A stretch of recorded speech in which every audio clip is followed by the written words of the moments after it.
We continue with our conversation with Anduko, who is the project coordinator right here at Edmund Rice, and we left it at the commercial benefits that you're getting from all the crops that you're growing here. Please take us through that. So here we commercialize it by training different learners as well as the community, and as you can see, we have the labels especially for the CBC students. They need to understand the name of that crop which is grown there in English and as well as Kiswahili, and the benefits you get from each particular crop grown here, and how well can you manage it. So we try to ensure that they get all that information from soil preparation, weeding, watering, and everything. So we ensure they get all that information up to the harvesting stage, and then these ones is just for the demo purposes. So most of it, after we are done with the demonstrations, we either use it at the center for consumption, or we uproot them and we give out to our learners to also now go and implement from wherever they are staying. All right. Now, when you mentioned the training, you mentioned the CBC students, and there's someone who's wondering, if I'm an older person, I'm in my 20s and 30s, am I also able to come for training right here at your training center? We are open to everyone within the community. For the schools, we liaise with different schools, both international and locals, and we also open it to the informal schools, especially because they really need that exposure to be able to have a look at how does a coffee plant look like, how are the leaves, how is the stem formed. So we create that platform for them to be able to learn all that from our demo farm, and then now we open the platform for the entire community to come, regardless of the age. We open the platform for all of them to ensure that they come, learn, and also implement whatever they are able to learn from us. And for the special kids, it is like a full-time lesson for them, because we manage this farm with the special kids who help with soil preparation, planting, watering, weeding, and all that. So we work with them hand in hand, so that once they exit from Edmund Rice Centre, they can have access to employment, or they can implement their own small kitchen gardens at home for household consumption, as well as if in excess, they can do it for commercial purposes to get income for the household. Great. Now, if someone comes here for training and they see coffee and they see tea, aseme nenda kupanda hii in my urban settlement, do you also take the training further and advise them what can grow in what particular place?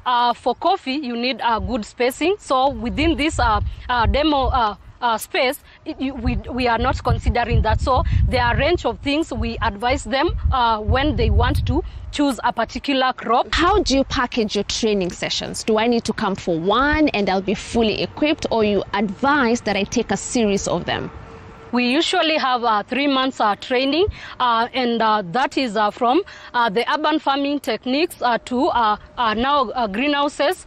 And for the students, especially the CBC students, we encourage them whenever they are having that lesson within the subjects they are doing, they always come for the practical. So it's a continuous thing. They don't stop at just one session. Maybe you can give us a taste on what the trends are looking like. Who comes for training more? What age bracket is coming more? Also, do we have more women or more men? What is the demographic looking like as of now? For the students, most of them are from grade 4 to grade 8, so they come because of the sciences classes. And for the adults, we have most the women are the ones who are interested in urban farming. So we are from the ones we have received, we have seen more women are interested in urban farming than the men. Do we have young people who come for training now besides the students in school? Just a normal 20-year-old who's out of campus, do we have them come for training? Yeah, for now we are partnering with the Giraffe Centre, who are now bringing us students, where most of them are university students. They are coming, getting equipped and hands-on experience on urban farming techniques, and they seek advice on what can work best for them, especially given the kind of spaces they have within their backyard or within just the plot they stay in. Yeah. Are the sessions affordable? What is the rate like? You don't have to give me the exact figure, but what does it look like? Most of the groups, especially the college students, we do at 250 shillings per day.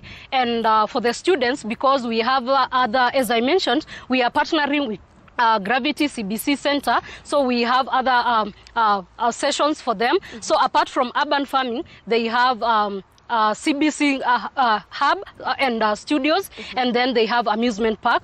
So for them, it's a totally different package, mostly ranges from 800 to 1,000 shillings. When we're talking about different smart farming practices, we have practices like crop rotation and also using organic manure. Maybe you can tell us right here at Edmund Rice, do you do crop rotation, and also do you advocate for 100% organic farming?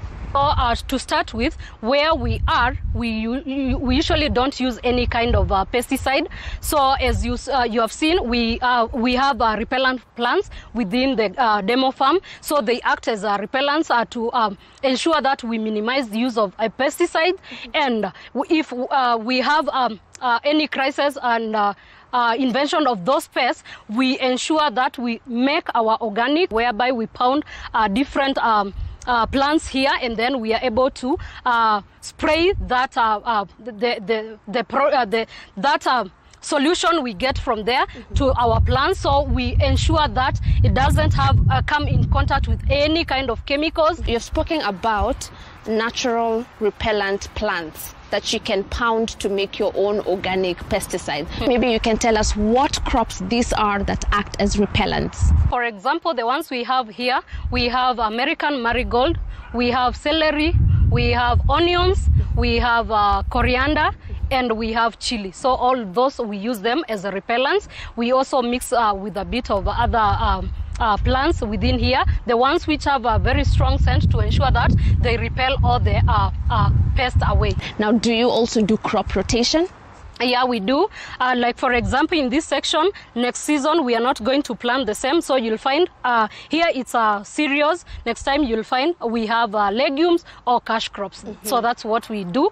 And for the greenhouses, we ensure that this season, once we do like tomatoes, the next season we can do kales or peas, that is kunde. So we ensure that we keep on rotating them to ensure that the soil is well balanced and it has the needed nutrients for that particular plant without overstraining it. So help us understand, do you always do like a market survey to understand what is in season and then you come and grow that, or right here you just have a standard of what you grow through and through? So for now, we have established a good market on tomatoes and capsicum, so we have decided to retain that, but in future we would like to try also different vegetables which are now flowing very well within the market. And currently we are trying to introduce strawberry. They are also doing very well in the market, so we are trying out different crops here and there where space can allow. Now that you've mentioned